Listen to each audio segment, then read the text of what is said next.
Garter stitch is created by rows of alternating purl bumps. The purl bumps represent frowns, like this bump, and smiles, like this bump. So here's another frown, and here's a smile. Another frown, and then slightly below is a smile. We will weave our ends in across a row of purl bumps through the frowns and smiles. Thread your embroidery needle with your end. I'm using a contrast color so it's easier to follow along. And then find the nearest row of purl bumps. We are going to weave in our end along this row of purl bumps, bringing our end up the frowns and down the smiles. So here's the nearest frown, and I'll bring my needle up through the frown, and I'll pull my end all the way through. Then I'll find the nearest smile. This could be on the left or right of the frown. And I'll bring my end down through the smile and pull my end all the way through. Then I'll find the nearest frown, which in this case is to the left of my smile, and I'll bring my end up through the frown. Then I'll find the nearest smile, which is to the left of the frown, and I'll bring my end down through that smile. I'll continue weaving my end up through the frowns and down through the smiles until I've woven it through at least 6 purl bumps. Once I'm finished, I will trim my end and make sure to leave about a 1/4 inch of yarn. Then I'll stretch my fabric a bit to help the end settle in, and if there's any leftover end poking out, I'll trim that.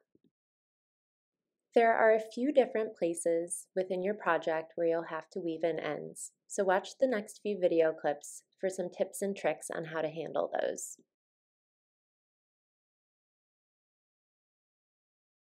Here is my knot from adding a new ball of yarn in the middle of a row. So I'm going to carefully untie the knot. Then I'll separate the two ends, and as you can see, there's a hole between them. To make sure there's not a hole in my project, I'll crisscross my ends like this. Then I'll weave this end through the purl bumps going towards the right, and this end through the purl bumps going towards the left. Reference this portion of the video if you knit the first stitch of every row. So you would reference this for the chunky scarf kit, and you also might reference this for the baby blanket kit if you did not slip the first stitch of every row purlwise. Your project should have 2 corners with ends that need to be woven in, which are from when you began and ended your project. If you knit the first stitch of every row, your edge will have bumps like this. So here's the end at the corner, and I want to weave it through the nearest row of purl bumps. So this row directly above is what I want to weave my end through. And I can see that this row starts with a smile. It kind of looks weird because it's at the very edge of the project. And I want to get up there seamlessly. So I'm going to bring my needle through this bump on the edge, bringing me right to that smile that I'm going to start with. So then I'm going to go down the smile,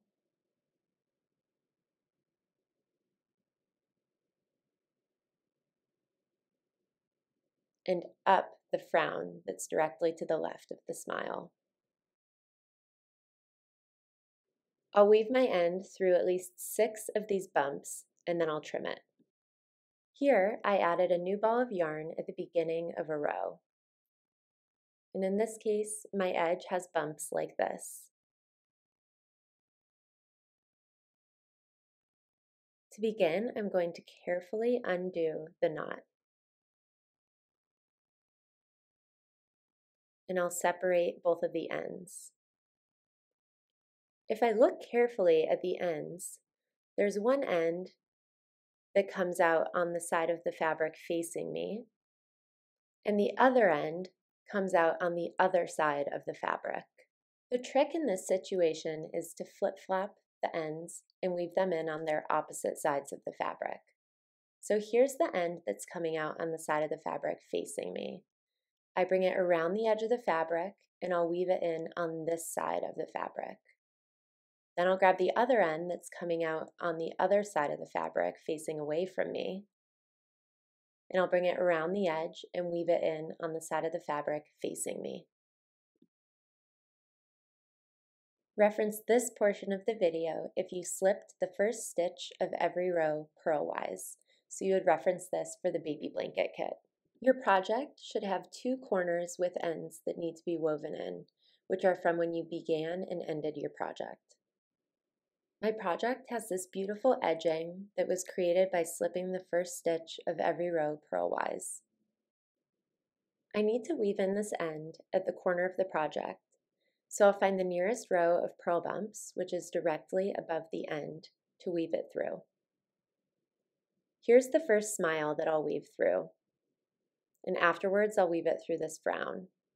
I want to get up to this first smile seamlessly, so I'm bringing my end through this bit of the edging so that I'll be right up next to the smile.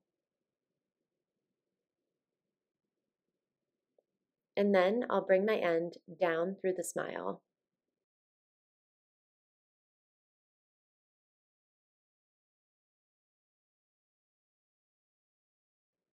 Afterwards, I'll bring it up through the frown, and I'll continue weaving it through the purl bumps until I've gone through at least 6.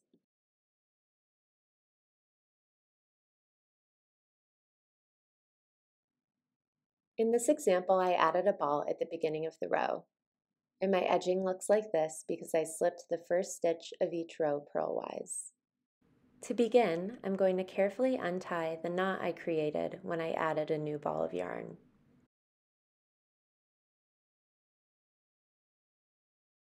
Looking at the edge of my project, the two ends come out to one side of the fabric. I want to weave the ends into the side of the fabric that they naturally go to. In this case, it's the side of the fabric that's facing me.